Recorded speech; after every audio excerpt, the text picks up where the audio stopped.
Earlier this week, we brought you the story of Harambe the gorilla, who was shot dead in his Cincinnati zoo enclosure when a 3-year-old boy fell into it. Well, now police in the US have launched an investigation into the killing, with animal rights activists filing a federal complaint against the zoo, as Anne Barker reports. The decision to shoot Harambe the gorilla has provoked outrage around the world. Many question why the animal had to be killed to save the 3-year-old boy who fell into its enclosure, despite footage showing the 180-kilogram beast dragging the boy like a rag doll across concrete.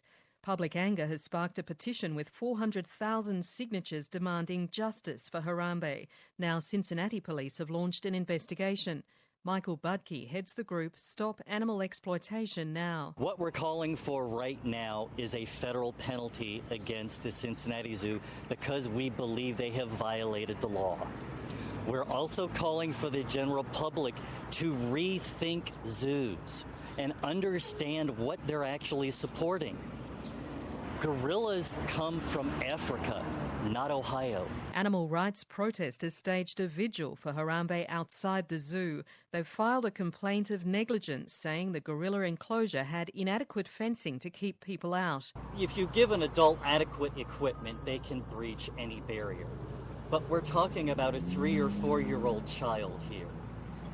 This isn't someone that came in with grappling hooks and ropes.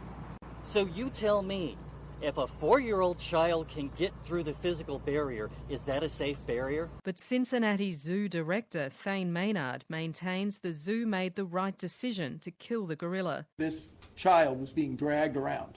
His head was banging on concrete. This was not a gentle thing.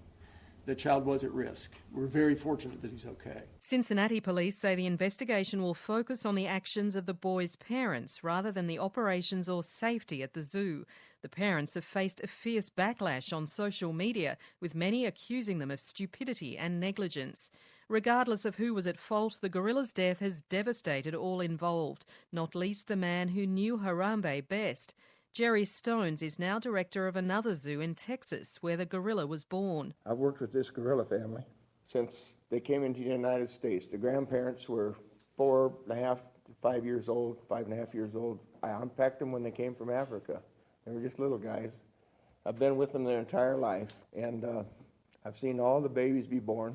I raised Harambe from the day he was born. He lived with his mama for the first roughly 21 days. The boy's mother has asked for public understanding. In a Facebook post now deleted, she said, "As a society, we are quick to judge how a parent could take their eyes off of their child. And if anyone knows me, I keep a tight watch on my kids. Accidents happen, but I'm thankful people were in the right place today." The boy escaped with concussion and a few scrapes, but no broken bones. Anne Barker reporting.